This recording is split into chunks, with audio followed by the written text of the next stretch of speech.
my channel. இன்னும் ஒரு வித்தியாசமான ரெசிபி உங்களை சந்திப்பதில் மிக்க மகிழ்ச்சி அடைகிறேன். இன்றைக்கு இந்த சம்மருக்கு ஏற்றவாறு உங்களுக்கு ஒரு ரெசிபி தான் செய்து காட்ட போறேன்.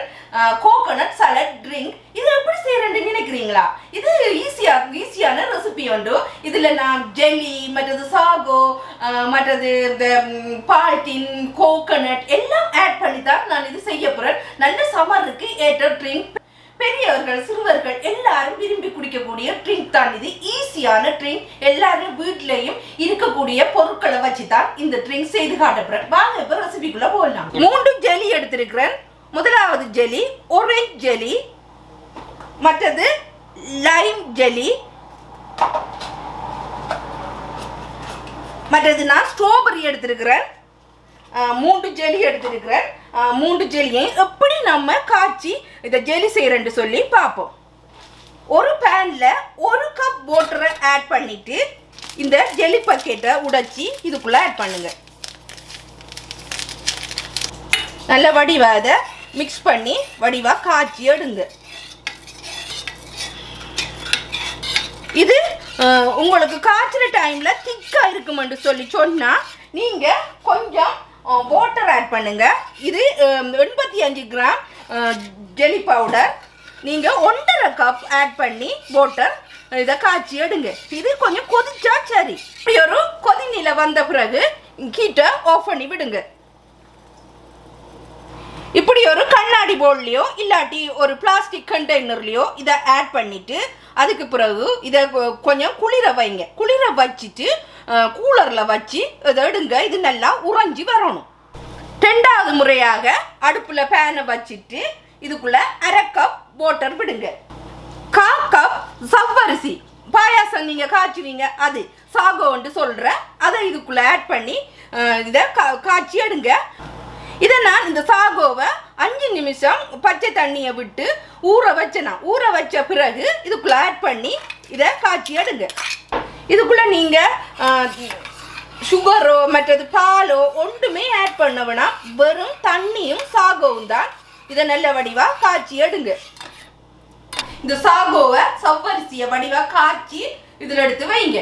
ஆற விடுங்க கொஞ்சம். இது நல்லா கொஞ்சம் ஆறி வரணும்.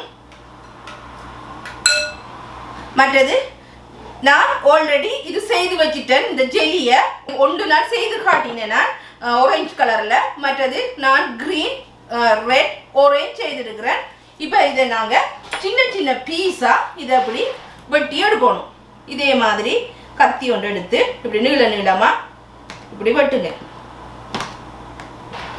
மற்றது திருப்பிட்டு மற்ற பக்கம் ஸ்கொயராக வெட்டி எடுங்க. இப்படி எடுத்து விட்டீங்கன்னு சொன்னால் ஸ்கொயராக அது பாருங்க.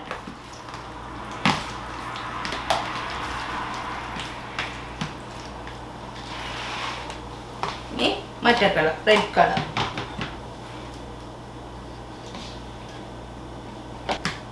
இதே மாதிரி செய்திடுங்க. அதுக்கு பிறகு இந்த ரெட் கலர் ஜெல்லியை இதுக்குள்ள ஒரு ஆட் பண்ணுங்க. ஒரு பவுல்ல இதை ஆட் பண்ணுங்க.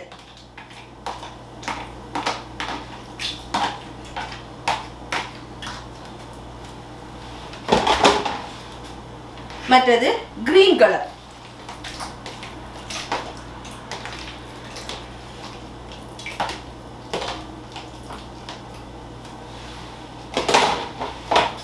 மற்ற கலர் ஆரஞ்சு.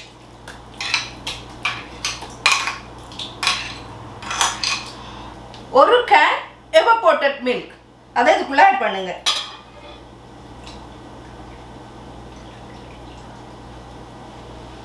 அரை டின் கண்டெய்னர் மில்க்.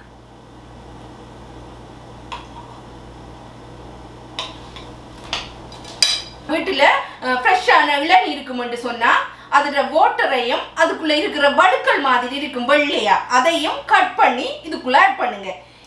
கனடாவில் அதெல்லாம் கிடைக்காது. அதனால நான் டின்னில் வரதான் ஆட் பண்ணுறேன்.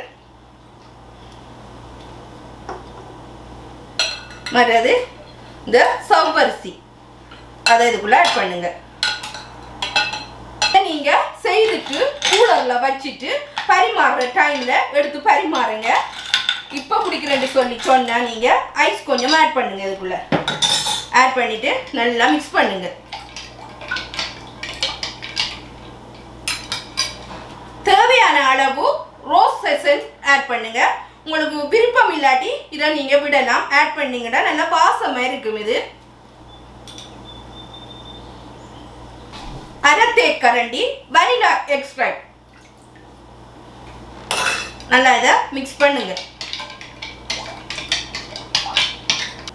மற்றது food colour pink colour add பண்றேன்னா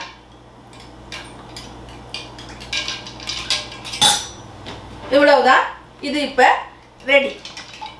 இப்படி ஒரு கிளியர் கப் எடுங்க. கிளியர் கப் எடுத்தா தான் நீங்க இதுக்குள்ள ஆட் பண்ணி குடிக்கிற டைம்ல எல்லாம் தெரியும்.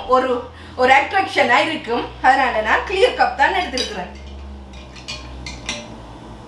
இதுக்குள்ள நீங்க இதை ஆட் பண்ணுங்க. இப்ப